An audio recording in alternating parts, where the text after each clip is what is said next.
Hello everyone, welcome to all of you. Here is a recruitment update for you dear students from the Goa Shipyard Limited. Okay, जब आप यहाँ जाएंगे official website पे the Goa shipyard dot in, जब हम यहाँ देखेंगे तो here you can see basically two advertisement. जो फर्स्ट एडवर्टीजमेंट है ये है जूनियर प्रोजेक्ट एग्जीक्यूटिव।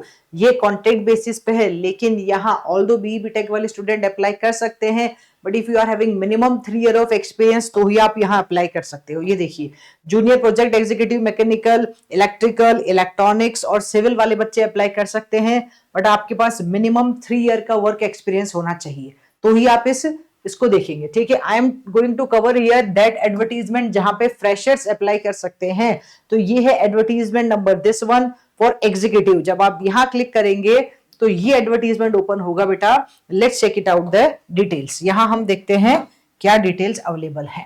ठीक है, तो सबसे पहले हियर वी कैन सी, तो डायरेक्ट रिक्रूटमेंट है, रेगुलर एम्प्लॉयमेंट पोस्ट है, कॉन्ट्रैक्ट बेसिस की जॉब नहीं है, रेगुलर एम्प्लॉयमेंट वाली जॉब है। नेम ऑफ द पोस्ट भी मेंशन है। यहां सबसे पहले स्केल पे आईडीए रिवाइज्ड 2017 एंड ग्रेड होगा 40,000 टू 1,40,000। ठीक है, तो नेम ऑफ द पोस्ट है management trainee mechanical, management trainee electrical, management trainee electronics. और भी ब्रांचेस अवेलेबल है यहाँ पे, you can C management trainee, naval architecture, finance और रोबोटिक्स। ठीक है, अब कौन अप्लाई कर सकता है, व्हाट इज द रिक्वायरमेंट, तो हम यहां देख सकते हैं कोई भी स्टूडेंट जिसके पास बीटेक है इन relevant branches with minimum 60% marks तो आप अप्लाई कर सकते हैं। मींस अगर आप अप्लाई करना चाहते हैं मैकेनिकल में तो आपके पास BTech in mechanical engineering with 60% marks होना चाहिए।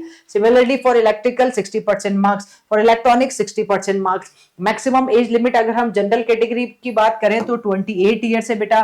फॉर रिजर्व कैटेगरी के लिए 33 और 31 भी उन्होंने मेंशन की है। ठीक है, अगर कोई बच्चा नेवल आर्किटेक्चर में अप्लाई करना चाहता है तो बीटेक उसके पास होना चाहिए किसमें, नेवल आर्किटेक्चर में विद 60% मार्क्स। फाइनेंस के लिए सीएस होना चाहिए। और अगर आप रोबोटिक्स में अप्लाई करना चाहते हैं तो बीटेक आपका रोबोटिक में होना चाहिए विद मिनिमम 60% मार्क्स। यहाँ सबसे अच्छी बात है कि फाइनल ईयर वाले बच्चे भी एलिजिबल हैं, लेकिन at the time of the joining आपकी बीटेक मतलब फाइनल ईयर कंप्लीट हो जाना चाहिए और आपके पास मिनिमम 60% मार्क्स होने चाहिए तो ही आप एलिजिबल होंगे, अदरवाइज वो कैंसिल हो जाएगा। ठीक है, नाउ नंबर ऑफ वैकेंसीज इन्होंने मेंशन की है यहाँ पे। मैनेजमेंट ट्रेनी मैकेनिकल में नंबर ऑफ वैकेंसीज 9 है, मैनेजमेंट ट्रेनी इलेक्ट्रिकल में नंबर ऑफ वैकेंसीज 5 है, in electronics number of vacancies 2, in naval architecture 12, robotics नहीं फाइनेंस में 2 है और रोबोटिक्स में भी 2 है। तो नंबर ऑफ वैकेंसीज भी मेंशन की गई है यहाँ पे। ठीक है, जब आप यहाँ जाएंगे तो education qualification as I told you already, mechanical वाला बच्चा अगर इसमें से है mechanical and industrial, mechanical and production, marine engineering तो आप अप्लाई कर सकते हैं। तो यहाँ इन्होंने डेडिकेटेडली इंजीनियरिंग डिसिप्लिन के बारे में आपको बताया है। ठीक है, now here it is mention as I told you candidate studying in the final year में also apply provided that they get at least 60% or more.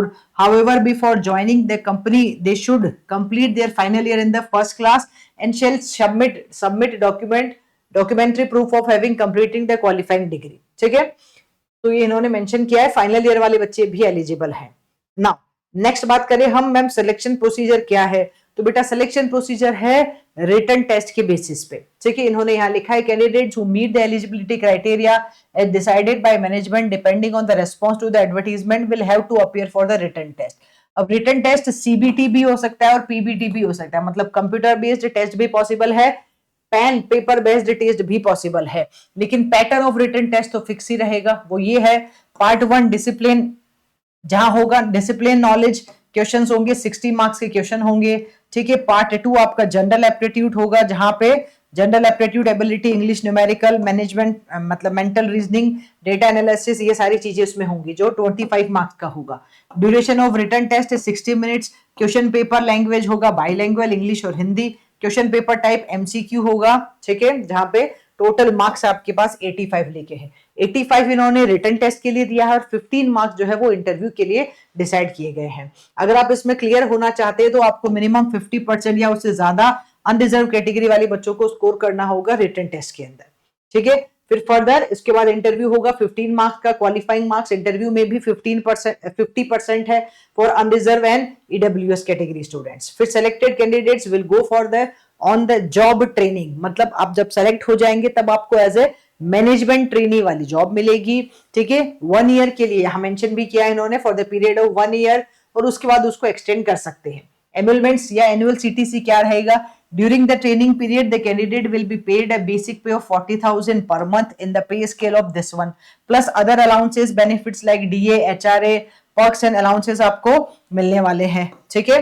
Now after finishing on satisfactory completion of training based on the company's requirement, subject to availability of vacancies and depending upon the performance during the training period, they may consider for the absorption as assistant manager। आपको क्या post मिलेगी? Assistant manager in the E1 grade, scaling पे 40,000 to 1,40,000, ठीक है। ये इन्होंने यहाँ mention किया है। तो मतलब इन्होंने देखो यहाँ सीटीसी भी शो किया है टेबल में। तो CTC for the management training period and after the training period, तो मैनेजमेंट ट्रेनिंग पीरियड में आपका रहेगा 11.65 लाख पर एनम, और once you will finish your training तो आपको असिस्टेंट मैनेजर की पोस्ट मिल जाएगी, एंड वहां आपका सीटीसी रहने वाला है 15.40 लाख पर एनम, ठीक है बेटा। तो ये अपॉर्चुनिटी अवेलेबल है, यहाँ पे कुछ इन्होंने लिखा है, you can check it out. Bond वगैरह है, प्लेस ऑफ पोस्टिंग है, ठीक है, और place of posting can be anywhere, ये इन्होंने यहाँ मेंशन किया ही है, जहां भी कंपनी के ओके लोकेशन से वहां जा सकते हैं आप।